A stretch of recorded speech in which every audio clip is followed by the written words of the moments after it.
அர்ச்சனா இந்த டைட்டிலுக்கு வந்துட்டு டிசர்வ்டா நீங்க நினைக்கிறீங்களா? டிசர்வ்.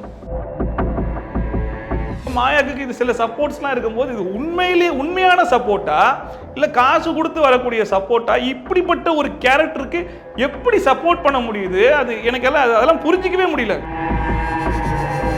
கமலஹாசன் சார் இந்த சீசனுக்கு அப்புறம் பண்ணுவாரா அப்படின்றது கேள்வி. எனக்கு தெரிஞ்சு இந்த சீசன்ல ரொம்ப பேர் கெட்டு போச்சு. ஏன்னா எனக்கு ரவீனா பேசினது சுத்தமா பிடிக்கல.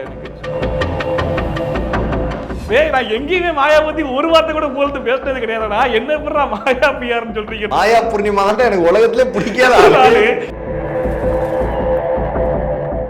சிட்டி பாக்ஸ் நேயர்கள் அனைவருக்கும் உங்கள் விஜயரெக்ஸின் அன்பான வணக்கம். ஸோ இன்னைக்கு நம்ம நிகழ்ச்சியோட சிறப்பு விருந்தினர் யார் அப்படின்னு கேட்டிங்கன்னா அண்ணன் மதிப்பிற்குரிய விஜய் ஷஃபி அவர்கள். அண்ணா வணக்கம். வணக்கம்.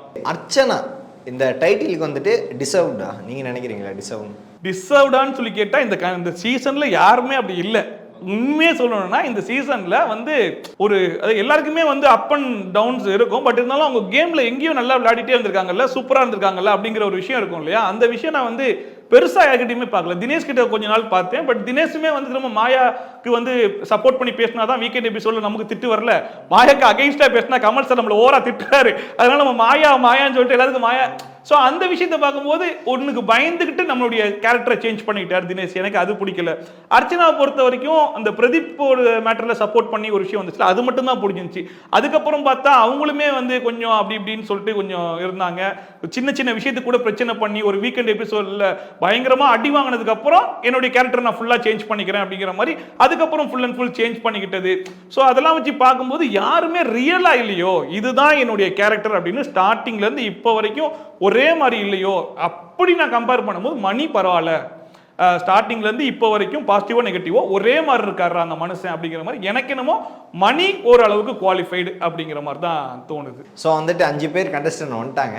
பட் ஆனால் இப்போ மாயா ஒன்று பேசியிருப்பாங்க. என்ன மாயானா மாயா தான் அந்த ஷோ முழுக்க இருக்காங்க. அதனால என்ன பேசுனாங்கன்னா சூப்பராக ஒன்று பேசினாங்க. எனக்கு இத்தனை நாளாக சப்போர்ட் பண்ண சில பேர், நான் எவ்வளோ செஞ்சாலும் சகிச்சுக்கிட்டு இருந்த சில பேர், உங்கள் எல்லாருக்குமே ஒரு மிகப்பெரிய நன்றி, எனக்கு தொடர்ந்து சப்போர்ட் பண்ணுவீங்க அப்படின்ற மாதிரி ஒன்று பேசியிருப்பாங்க. திரும்பி பார்த்தா யாருமே இருக்க உங்க வீடு. ஸோ அதை சப்போர்ட் பண்றதெல்லாம் உண்மையா? சப்போர்ட் பண்றாங்க உள்ள நான் நினைச்சிட்டு இருக்காங்களா?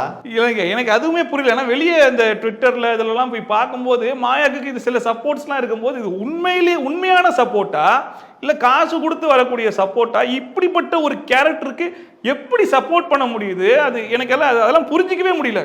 ஏன்னா மாயாவுடைய கேரக்டர் நம்ம ஸ்டார்டிங்ல இருந்து பார்த்துட்டு இருந்திருக்கோம். அவங்க என்னென்ன வேலைகள் பார்த்துருக்காங்க, எவ்வளவு பேரை வெளியே அமைச்சிருக்காங்க, என்னென்ன அடுத்தவனை கவுத்துறதுக்காக எவ்வளவு வேலைகள் பார்த்துருக்காங்கன்றது எல்லாமே பார்த்துருக்கோம். அண்ட் கேமரா முன்னாடி வேற போய் சொல்றாங்க, என்னது விஜய் வெளியே போனதுக்கு அப்புறம் தான் நான் கன்ஃபார்ம் பண்ணிட்டேன் இது மக்கள் ஓட்டு கிடையாது, முழுக்க சேனல் தான் உட்கார வச்சிருக்காங்க. ஏமா சேனல் தான் ஒன்னையே உள்ள உட்கார வச்சிருக்காங்க, இதனை விஜய் வெளியே போனதுக்கு அப்புறம் நீ புரிஞ்சுக்கிட்ட அப்படிங்கிற மாதிரி இருக்கு.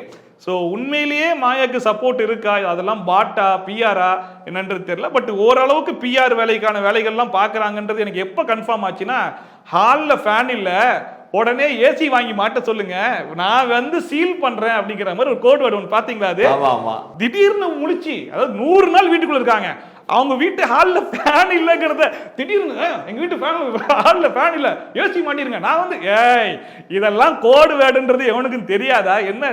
அதாவது சில வேலைகள்லாம் பாருங்க கொஞ்சம் ஃபேன்ஸ்லாம் கம்மியாகிற மாதிரி இருக்கு. கடைசி வாரம் வந்துருச்சு, எக்ஸ்ட்ரா அமௌண்ட்டை போட்டு எல்லாம் பண்ணு, நான் வெளியே செட்டில்மெண்ட் பண்றேன் இப்படிங்கிறத அவங்க அக்காவுக்கு புரியுற மாதிரியோ தங்கச்சிக்கு புரியுற மாதிரியோ சில விஷயங்கள் பேசுறாங்கன்ற போது வெளியே நிறைய பேடு மாயாக்கு ஒர்க் ஆகுது, எல்லாருக்குமே ஒர்க் ஆகுது, எல்லாருக்குமே பேட் ப்ரொமோஷன் நடக்குது. இன்னைக்கு கூட அர்ச்சனாக்கு 2-3 பேட் ப்ரொமோஷன்லாம் 2-3 பேஜில் பார்த்தேன். அதை பார்க்கும்போதே பச்சையா அது பேட் ப்ரொமோஷன் தான் நல்லா தெரிஞ்சிச்சு. பட் இருந்தாலும் மாயாக்கு அது ஹெவியா நடக்குது அப்படிங்கிற மாதிரி ப்ரொமோஷன். ஆமா ஆமா. ஓகே. சோ கமலஹாசன் சார் இந்த சீசனுக்கு அப்புறம் பண்ணுவாரா அப்படின்றது கேள்விவாரா? எனக்கு தெரிஞ்சு இந்த சீசன்ல ரொம்ப பேர் கெட்டு போச்சு. ஏன்னா இங்க பேர் கெட்டுது அப்படின்னா பொலிட்டிக்கல் கேரியர்லயுமே அவருக்கு கொஞ்சம் அடி வாங்கும் அப்படிங்கிறது அவருக்கே புரிஞ்சுக்க முடியும். தேவையில்லாம இந்த ஷோல போய் நம்ம பேரை கெடுத்துக்கணுமா, சரி நம்ம அடுத்த ஆளுக்கு வழி விட்டு கிளம்பிடலாம் அப்படிங்கிற மாதிரி எனக்கு தெரிஞ்சு இதுதான் அவர் கடைசியா ஹோஸ்ட் பண்ணக்கூடிய ஷோவா இருக்கும்னு நான் நினைக்கிறேன். மேபி தெரியல, மேபி அடுத்த சீசன் ஆரம்பிச்சு அதுல ஒரு ஹோஸ்டா அதுல மறுபடியும் நல்லா பண்ண ஆரம்பிச்சிட்டாருன்னா மக்கள் ஓகே பரவாயில்லையே, போன சீசன் அப்படி பண்ணாலும் இந்த சீசன் கொஞ்சம் நேர்மையா பண்றாரா அப்படின்னு சொல்லி மக்கள் மறுபடியும் அக்செப்ட் பண்ணிப்பாங்க தான். இந்த ஷோன்றது அந்த டைமுக்கு தான் பேசுறாங்க தவிர்த்து அடுத்த சீசன் ஆரம்பிச்சுன்னா அந்த சீசன் பத்தி தான் பேச ஆரம்பிச்சாங்க. போன சீசன் முடிஞ்சு ஒரு 6 மாசம் வரைக்கும் விக்ரம் அசீம் சொல்லி பேசிட்டு இருந்தாங்க. அதுக்கப்புறம் இந்த சீசன் ஆரம்பிச்சதுக்கு அப்புறம் அதை மறந்துட்டாங்க. இப்போ பழைய சீசன்ல என்னென்ன கண்டஸ்டன்ஸ் இருந்தாங்க கூட உங்களுக்கு பேரே கூட ஞாபகம் வராத அளவுக்கு ஆகி போச்சு. ஸோ அந்த மாதிரி தான் கடந்து போவோம்ன்ற மாதிரி கடந்து போயிட்டு அப்படி மேபி அடுத்த சீசன் கூட அவர் வந்து பண்ணலாம். மேபி பார்க்கலாம், அது அடுத்த சீசன் தான். ஆனா அவரே விட்டாலும் அவர் பேசின வார்த்தையில அதை விடாதுன்னு நினைக்கிறேன். லேண்ட்மார்க்கை வச்சு லேபிள் பட ப்ரொமோஷன் ஒன்று பண்ணாரு. முந்தானத்து கூட அது நிக்சன் வந்து இவ்வளவு நாள் நீ வடசேனை இல்லைன்னு நினைச்சிட்டு இருந்தான். அவன் பார்த்தா ரொம்ப வேற மாதிரி சொல்லிட்டாரு. ஆனா அந்த சென்னைக்கு அவர் ஏன் இவ்வளவு வரைஞ்சுக்கிட்டு வந்தாருன்னு எனக்கு தெரியல. அது வந்து அந்த ஏரியாவுடைய ஓட்டு, மக்களுடைய ஓட்டை வாங்குறதுக்காக மேபி பேசினாரான்னு தெரியல. அண்ட் வந்து இந்த ஸ்லாங் பேசினாலே அவன் நார்த் மெட்ராஸ்காரன் தான் அப்படிங்கிறது இவரு தான் ஸ்டாம்பிங் பண்ணியிருக்காரு. அவன் வெஸ்ட் மெட்ராஸ்காரன், அவன் நார்த் மெட்ராஸ்காரன் இல்லைன்னு சொல்லி நேற்று வந்து சொல்லிட்டு இருந்தோம் போது, அப்போ நீங்களே அப்போ அந்த பார்வையில தான் பார்த்துருக்கீங்களா? அவன் ஃப்ரெண்ட்ஸ் கூட பேசி தான் அந்த ஸ்லாங்கே அவனுக்கு வந்திருக்கு.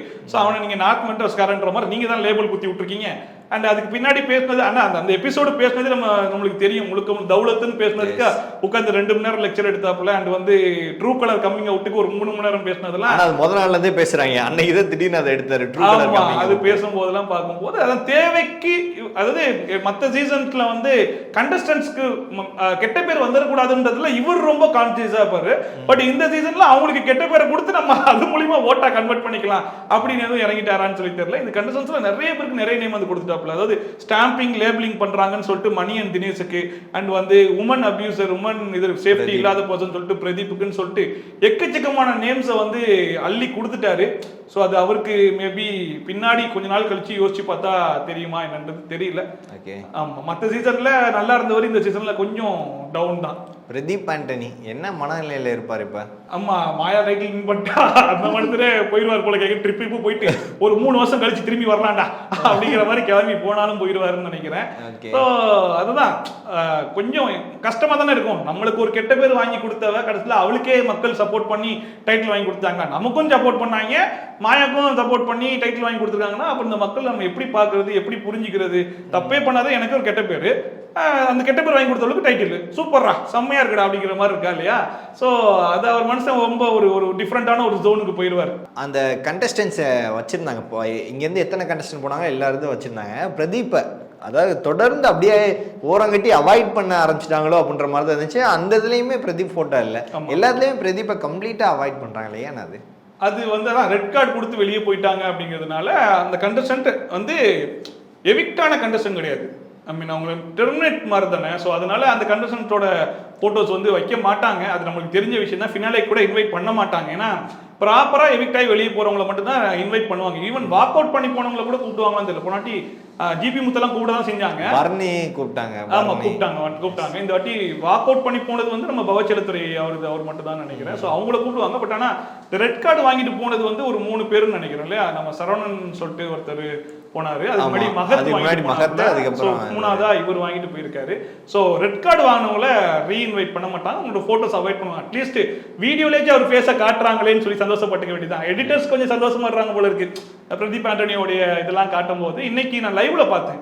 ஐ மீன் மொத்த கண்டஸ்டன்ஸ்க்கும் சேர்த்து ஒரு பயண வீடியோ போட்டாங்க. அதுல பிரதீப் ஆண்டனிக்கு மாசான சில விஷயங்கள்லாம் வந்து வச்சிருந்தாங்க. மேபி அது இன்னைக்கு டெலிகாஸ்ட் ஆகும்னு நினைக்கிறேன். ஓகே, சோ அது கொஞ்சம் நல்லா இருந்துச்சு. ஆனா பிரதீப் ஆண்டனி போட்டோ இருக்கிற வரைக்கும் மாயாவால ஜெயிக்க முடியாது. ஆமா, மேபி அதை கூட யோசிச்சு பிரதீப் ஆண்டனியை வச்சா மாயாக்கான இது மாதிரி இருக்காது, எடுத்து விட்டுருங்க மாயாக்கு ஓட்டு வரட்டும் அப்படிங்கிற மாதிரி. மாயாக்கு ஓட்டு வர்றதுக்கு என்னென்ன வேலைகள் பார்க்க முடியுமோ பாக்குறாங்க. ஓட்டு வச்சுதான் இவங்க ஜெயிக்க வைக்கணும்னு கிடையாது. சேனல் நினைச்சாங்கன்னா ஜெயிக்க வச்சுட்டு போயிருவாங்க. பட் மக்களை நம்ப வைக்கிறதுக்காக சில வேலைகள் பாக்குற மாதிரி தான் தெரியுது. பிக் பாஸை பொறுத்தவரை ஜெயிச்சு போறவங்க வந்துட்டு அடுத்த ஃபேம் போக முடியுதா எப்போதுமே? எனக்கு தெரிஞ்சு ஆரிலாம் எவ்வளோ ஃபேமோட எப்படி ஜெயிச்ச மனுஷன். எனக்கு தெரிஞ்சு பிக் பாஸ் அப்படின்னாலே எல்லாருக்கும் ஃபர்ஸ்ட் ஞாபகம் வருது ஆரி தான். அவ்வளோ ஓட்டு வாங்கினதே கிடையாதுன்னு கமல் சாரே சொன்னாரு. பிக் பாஸ் வரலாற்றுலேயே வந்து அதிகமான ஓட்டு அப்படிங்கிற மாதிரி சொன்னாப்புல. பட் அதுக்கப்புறம் அவர் தெரிஞ்சு 2 படம் தான் நடிச்சிருக்காப்புல மொத்தமாவே. ஸோ கரெக்டா எனக்கு தெரிஞ்சு ஒரு 3-4 பேர் தான் வந்திருக்காங்க. கவின் நல்லா வந்துட்டாப்புல, ஹரிஷ் கல்யாண் ஓரளவுக்கு வந்திருக்காப்புல, ரியோ, ஆமா, இப்படி ஒரு 1-2 பேர் தான் வந்திருக்காங்களே தவிர்த்து மற்றவங்களுக்குலாம் இப்ப ராஜு எல்லாம் போன அதுக்கு முதல்ல தூக்கி வச்சு கொண்டாடுனாங்களே. அதுக்கப்புறம் ராஜு வீட்டுல பாட்டின்னு விஜய் டிவிலேயே பாட்டி வச்சு அங்கேயே வச்சு அவர் இது பண்ணிட்டாப்ல. ராஜு கூட காணோம். அசீம் எல்லாம் ஜெயிச்சு 1 வருஷம் ஆச்சு. இன்னும் ஒரு அப்டேட்டும் இல்லை. ஸோ இந்த பிக் பாஸ்ங்கிறது அந்த 4 மாசத்துக்கு டாக் ஆஃப் த ஷோவா நம்ம இருக்கலாம். அந்த 4 மாசத்துக்கு மக்கள் நம்மளை பத்தி நல்லா பேசுவாங்க, நம்மளை பத்தி நல்லாவே தெரியும். அதுக்கப்புறம் நம்ம தக்க வச்சுக்கிறதும் இல்லாததும் நம்ம கையில தான் இருக்கு.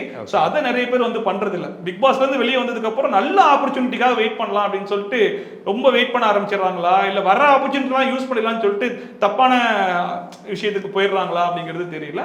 ஒரு 2-3 பேரை தவிர்த்து பெருசா வேற யாருக்கும் கை கொடுக்காத மாதிரி தான் இருக்கு. அந்த சீசன்ல எப்படி சிவானியை பார்த்தோமோ அதே மாதிரி இந்த சீசன்ல ரவீனா. ஆமா, அது பாத்தீங்களா அந்த கம்பேரிசன்?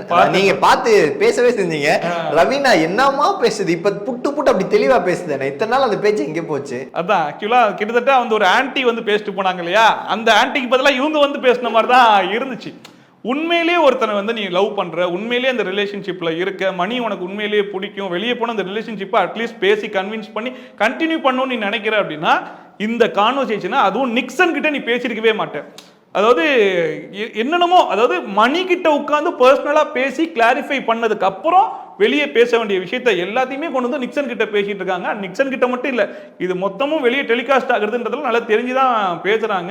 கிட்டத்தட்ட என்ன வந்து தங்கச்சின்னு கூப்பிட்டு இருந்தாரு, அதுக்கப்புறம் தான் இந்த ரிலேஷன்ஷிப் மாறுச்சு அப்படின்னு சொல்றதுல இருந்து, அண்ட் வந்து இந்த அப்ராடுக்குலாம் போகும்போது வந்து நானும் அவரு தான் போவேன்னு சொல்லுவாரு, பட் எங்க அம்மாவும் கூட வந்தாங்க. கிட்டத்தட்ட மணி இந்த ஷோல பேசுனது எல்லாமே பொய், முழுக்க பொய். என்ன யூஸ் பண்ணிக்கிட்டான், நான் அவனுக்கு வந்து ஹெல்ப் பண்ண போய் கடத்துல என்னாலதான் அவன் கேமே ஸ்பாயில் ஆயிடுச்சு அப்படிங்கறதுலாம் இருக்கிறது 2 நாள். இன்னும் இருக்கிறது மொத்தமே 2 நாள் தான். இந்த 2 நாள்ல வந்து நீ மணிக்கு சப்போர்ட் பண்றதுக்காக உள்ள வந்தியா, இல்ல மணியை வந்து கவுத்தி விட்டு அடுத்த எலிமினேஷனுக்கு அவனை அனுப்பி விடுறதுக்காக உள்ள வந்தியான்ற ஒரு விஷயம் இருக்குல்ல. அதாவது ஃப்ரெண்டுன்றத மீறி இவங்க ஃப்ரெண்டுக்கு மேல ஒரு ரிலேஷன்ஷிப்ல இருக்காங்கன்ற மாதிரி இருந்துட்டாங்க. ஸோ அந்த ஒரு ரிலேஷன்ஷிப்ல இருக்கும்போது உண்மையிலேயே உனக்கு அவன் மேல ஒரு ட்ரூ லவ் இருந்துச்சு அப்படின்னா, உனக்கு மனசுக்குள்ள காண்டு கடுப்பு என்ன வேணா இருந்துட்டு போட்டோம், அவன் எல்லாமே பொய் பேசியிருக்கான் அப்படின்றது இருந்தாலுமே அந்த ஷோல பேச வேணாம். அடக்கிக்கிட்டு வெளியே வந்து ஃபர்ஸ்ட் மணி கிட்ட பேசி கிளாரிஃபை பண்ணு, அதுக்கப்புறம் மத்தவன்கிட்ட போய் பேசு. அவன்கிட்ட பேசுறதுக்கு முன்னாடி அந்த விஷயத்தெல்லாம் கொண்டு போய் மத்தவன்கிட்ட பேசினா உன்னுடைய ஸ்டாண்டர்ட் என்ன அப்படிங்கிறது இங்க எல்லாருக்கும் தெரிஞ்சு போயிடுச்சு. ஆல்ரெடி ரவீனாவை பத்தி பாதி நம்மளுக்கு தெரிஞ்சிச்சு, மீதி அவங்க ரீஎன்ட்ரி கொடுத்ததுக்கு அப்புறம் தெரிஞ்சிருச்சோ அப்படிங்கிற மாதிரி தான் இருந்துச்சு. ஸோ எனக்கு ரவீனா பேசினது சுத்தமா பிடிக்கல. எனக்கு ரிவ்யூவர்ஸை பொறுத்த வரைக்கும் ஒவ்வொரு சீசனுமே வேற மாதிரி மாறிட்டு வருதாங்க. ஒரு சீசன்ல வந்து அவ்வளோ சப்போர்ட் பண்றவங்க அடுத்த சீசன்ல தூக்கி மிதிக்கிற அளவுக்கு ஒரு ரிவ்யூவர்ஸும் ஒரு சேஞ்ச் கொடுக்குறாங்க. ரிவ்யூவர்ஸை பொறுத்த வரைக்கும் நீங்க எந்த மைண்ட் செட்ல ரிவ்யூ பண்றீங்க பிக் பாஸை? ஆமா, நம்ம வந்து எப்படின்னா, இப்போ அர்ச்சனாக்கு ஒரு எபிசோட்ல சப்போர்ட் பண்றோம். ஸோ அந்த எபிசோட்ல அவங்க சூப்பராக பண்ணியிருப்பாங்கன்றதுனால நம்ம அர்ச்சனாக்கு சப்போர்ட் பண்ணிடுறோம். ஸோ நம்மளை வந்து நிறைய பேர் அர்ச்சனாக்கு சப்போர்ட் பண்ணுறாங்க, இவர் சூப்பர்ரா செம்மடா அப்படின்னு. அடுத்த எபிசோட்ல பார்த்தோம் அப்படின்னா அவங்க வந்து கொஞ்சம் ஏதாவது மிஸ்டேக் பண்ணியிருப்பாங்க. அர்ச்சனா பண்ண மிஸ்டேக் எடுத்து சொன்னா இவன் ஒஸ்ட் ரிவ்யூ விடுறா, இவன் அர்ச்சனா பத்தி குறை சொல்றான்டா அப்படிங்கிற மாதிரி ஆயிடுறாங்க. ஸோ ஒவ்வொருத்தரும் அவங்கவுங்க ஒரு ஃபேவரட்டான கண்டஸ்டன்ட் வச்சுக்கிறாங்க. அந்த கண்டஸ்டன்ட்டுக்கு நம்ம ஃபேவரட்டா பேசுற வரைக்கும் நம்ம பெஸ்ட் ரிவ்யூவரா இருக்கும். அவங்களுடைய ஒஸ்ட் பாட்டை சொல்லும் போது நம்ம ஒஸ்ட் ரிவ்யூவர் ஆயிடுறோன்ற மாதிரி இதாயிருது. அண்ட் வந்து நம்ம ஒருத்தங்களுக்கு சப்போர்ட் பண்ணா அவங்களுக்கு பிஆராவும் ஆக்கிடுறாங்க. நம்மள அர்ச்சனா பிஆரா இருந்திருக்கேன், தினேஷ் பிஆரா இருந்திருக்கேன், விசித்ரா மேம் பிஆரா இருக்கு, மாயா பிஆர்லாம் வந்து சொல்லியிருக்கான். அவன் எபிசோட 1 கூட பார்த்துருக்கேன். மாயா பிஆர் டேய், நான் எங்கேயுமே மாயா பத்தி ஒரு வார்த்தை கூட போல்ட்டு பேசினது கிடையாதுடா. என்ன பண்றா மாயா பிஆர்னு சொல்றீங்க? மாயா பூர்ணிமா தான் எனக்கு உலகத்துல பிடிக்காத என்ன போய் சொல்றீங்க? அது எனக்கு ஒரு அசிங்கமா போச்சு. 2 நாள் நான் போகல அதை பார்த்துட்டு. அந்த மாதிரி போட்டுட்டு இருப்பாங்க. சோ நம்ம வந்து அன்னைக்கு பார்க்குற எபிசோட வச்சு அன்னைக்கு நடக்கிற விஷயங்களை வச்சோம், அண்ட் அதுக்கு முன்னாடி சில விஷயங்கள் நடந்திருக்கு, அதெல்லாம் கனெக்ட் பண்ணி நம்ம அந்த ஒரு இன்சிடென்ட் வந்து நம்ம எக்ஸ்பிளைன் பண்ணி சொல்லுவோம். அது மக்களுக்கு ஏற்கக்கூடியதா இருந்துச்சு அப்படின்னா ஓகே சூப்பர். அவங்களுக்கு அது அக்செப்ட் ஆகல அப்படின்னா கீழே வந்து திட்டுவாங்க, நம்ம அதையும் அக்செப்ட் பண்ணிக்கணும். ஸோ எல்லாருடைய பாயிண்ட் ஆஃப் வியூ டிஃப்ரெண்டா இருக்கும், எல்லாருக்கும் ஒரே மாதிரி இருக்காது.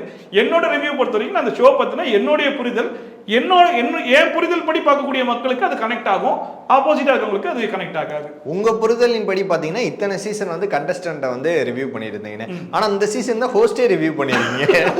சோ ஹோஸ்ட் ரிவ்யூ பண்ணும்போது எகெயின்ஸ்ட் நிறைய வரும். சோ யாராவது சொல்ல நீங்க ஃபர்ஸ்ட் டைம் எப்ப இருந்து அது எகெயின்ஸ்டா பண்ண ஆரம்பிச்சீங்க? இல்ல எகெயின்ஸ்டா இல்ல, அவர் பண்றத அப்படியே ரிவ்யூ பண்ண ஆரம்பிச்சீங்க, எப்ப இருந்து அது பண்ணான்ற ஒரு தைரியம் வந்துச்சு உங்களுக்கு? இல்ல அதான் நம்ம வந்து அது கண்டஸ்டன்ஸ் மட்டும் இல்லாம அந்த நம்மளுடைய ஒரு புரிதல் ஒன்று இருக்கும். வீக்கெண்ட் நம்ம இந்த வீக் எபிசோடு ஃபுல்லா பார்த்துட்டு வீக்கெண்ட் எபிசோட்ல இதெல்லாம் நடக்கும் அப்படின்ற ஒரு எக்ஸ்பெக்டேஷன் வச்சிருப்போம்.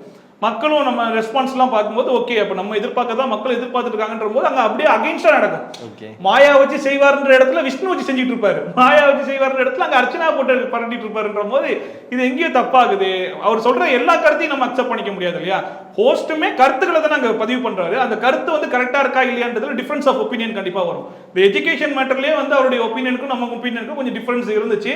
அவர் அதை நம்ம எடுத்து சொன்னோம். அது மட்டும் இல்லாமல் பிரதீப் மேட்டர்ல வந்து அவர் பேசுறதுக்கான வாய்ப்புகள் வந்து கொடுத்துருக்கணும், அது கொடுக்காது தப்பு. அண்ட் வந்து தீர விசாரிச்சிருக்கணும். அண்ட் குறும்படங்கள் போடும்போது உங்களுக்கான குறும்படங்கள் உங்க பேருக்கு எந்த கழகமும் வந்துடக்கூடாது அப்படிங்கிறதுக்காக உங்களுக்கு தேவையான குறும்படங்களை போட்டு காமிச்சிங்களே தவிர்த்து அங்க பிரதீப் மேல தப்பு இல்லைன்னு சொல்லிட்டு வெளியே மக்கள் வந்து நிறைய குறும்படங்கள் போட்டுட்டு இருக்காங்களே அதை எடுத்து வந்து நீங்க போட்டீங்கன்னா உங்க பேர் அங்க தப்பாயிரும், நீங்க தப்பான டிசிஷன் எடுத்துட்டீங்கன்ற மாதிரி வந்துடும். ஸோ அதனால அதெல்லாம் பூசி மொழிட்டீங்களே இப்படிப்பட்ட கன்ஸ்ட்ரக்டிவ் கிரிட்டிசிசம் சொல்றாரு இல்லையா. ஸோ அந்த கிரிட்டிசிசம் நம்ம எடுத்து முன்னாடி வைக்க தான் செய்யறோம். ஸோ அது கொஞ்சம் சர்க்காசமும் சில டைம்ல சொல்ல வேண்டியதான் இருக்கு. ஏன்னா அவரும் சர்க்காசம் வந்து அங்க ஃபாலோ பண்றதுனால நம்மளும் சொல்ல வேண்டியதா இருக்கு. ஸோ ஒரு ஷோன்ற போது கண்டஸ்டன்ட் ஹோஸ்ட் இது எல்லாமே தான் ஒரு ஹோல் ஷோவா இருக்கிறதுனால ஹோஸ்ட் சைடுல இருந்தும் ஏதாச்சும் மிஸ்டேக் நடக்கும்போது மக்கள் அதை பார்த்து அகைன்ஸ்ட் ஆகுறாங்க. ஸோ அஸ் ரிவ்யூவரா நம்ம ரிவ்யூ பண்ணும்போது அதை அவாய்ட் பண்ணிட்டு போக முடியல. ஸோ அவர் சொன்னது நமக்கு மாற்று கருத்து இருந்துச்சுன்னா நம்ம அதை பதிவு பண்ணி தான் ஆகணும். ஸோ அங்கதான் நம்ம அதை சொல்லிட்டு இருக்கோம். ஓகே, உங்க ஆசைப்படி மணியே டைட்டில் வின்னர் ஆகணும், ஆனா நீ அதுக்கு வாய்ப்பு இல்லை, இருந்தாலும் என்னுடைய ஒப்பீனியன் சொல்றேன். ஓகே ஓகே, கண்டிப்பா நான் இவ்வளவு நேரம் நிறைய விஷயங்கள் எங்களுக்காக ஷேர் பண்ணீங்கன்னு அதுக்காக சிட்டி பாக்ஸ் நேயர்கள் சார்பா என்னோட சர்வ ஒரு மிகுந்த நன்றியை தெரிவிச்சுக்கிறேன். நன்றி, வணக்கம். தேங்க்யூ.